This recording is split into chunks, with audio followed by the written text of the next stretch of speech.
સુરેન્દ્રનગર જિલ્લાના કોટડા ગામના રોહિતભાઈ જીડિયા તમિલનાડુમાં નૌસેનામાં ફરજ બજાવતા શહીદ થતા ગામમાં શોકનો માહોલ। સુરેન્દ્રનગર જિલ્લાના કોટડા ગામના રોહિતભાઈ જીડિયા તમિલનાડુની નૌસેનામાં ફરજ બજાવતા વીર જવાન શહીદ થતા ગામમાં શોકનો માહોલ। હાલ કોટડા ગામના 7 જેટલા જવાનો નૌસેના ભૂમિદળ BSF સહિતની દેશ માટે સેવા આપી રહ્યા છે। સુરેન્દ્રનગર જિલ્લાના સાયલા તાલુકામાં થોડા વર્ષોમાં યુવાનો ફોજની નોકરી કરતા દેશ સેવામાં મોટા પ્રમાણમાં જોડાઈ રહ્યા છે। ત્યારે 3 વર્ષ પહેલા ભારતીય નૌસેનામાં જોડાયેલ કોટડા ગામનો યુવાન રોહિતભાઈ જીડિયા કે જેઓ હાલ તમિલનાડુ ખાતે નેવલ બેઝ પર INS કટ્ટાબોમન પર ફરજ બજાવતા હતા, જેઓનું ફરજ દરમિયાન જવાનો આકસ્મિક અવસાન થયાની જાણ થતા પરિવાર સાથે સમગ્ર ગામમાં શોકનો માહોલ વ્યાપી જવા પામ્યો હતો।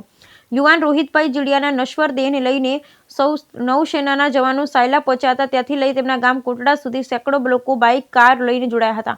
શહીદ યુવાને વીરાંજલિ આપવા માટે રૂટ પર ગામોમાં શાળાના બાળકો ગ્રામજનો ઠેર ઠેર પુષ્પ લઈને ઉભા રહ્યા હતા, શ્રદ્ધાંજલિ અર્પણ કરી હતી। કોટડા ગામે યુવાનના ઘરે તેમજ અંતિમ ધામે સેનાના જવાનો દ્વારા ગાર્ડ ઓફ ઓનર અપાયું હતું। તેમજ સાયલા ધજાળા પોલીસના અધિકારીઓ, સેનાના નિવૃત્ત જવાનો તેમજ પરિવારજનો દ્વારા પુષ્પાંજલિ અર્પણ કરાઈ હતી। શહીદ થયેલા જવાન રોહિતભાઈના નશ્વર દેહને ઘરે લાવતા સમયે હૃદયથી ભાંગી પડેલ માતા પિતા તેમજ ખાસ કરી તેમના સગર્ભા પત્ની સહિતના લોકો હૈયાફૂટ રુદનથી હાજર લોકોની આંખો પણ ભીની થઈ જવા પામી હતી। અંતિમ સંસ્કાર સમયે વંદે માતરમ, ભારત માતા કી જય, રોહિતભાઈ અમર રહોના નારા સાથે શહીદને અંતિમ વિદાય આપવા વખતે વાતાવરણ ગમગીન બની ગયું હતું।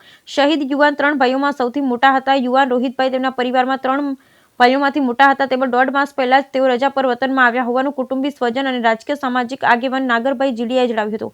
આશાસ્પદ યુવાનના આકસ્મિક મોતથી સૌથી મોટો આઘાત તેમના સગર્ભા પત્નીને લાગ્યો હતો। ત્યારે પોતાના સંતાનના અવતરણ પહેલા જ પિતાનું અવસાન થતા પરિવારમાં શોકમગ્ન બની ગયો હતો।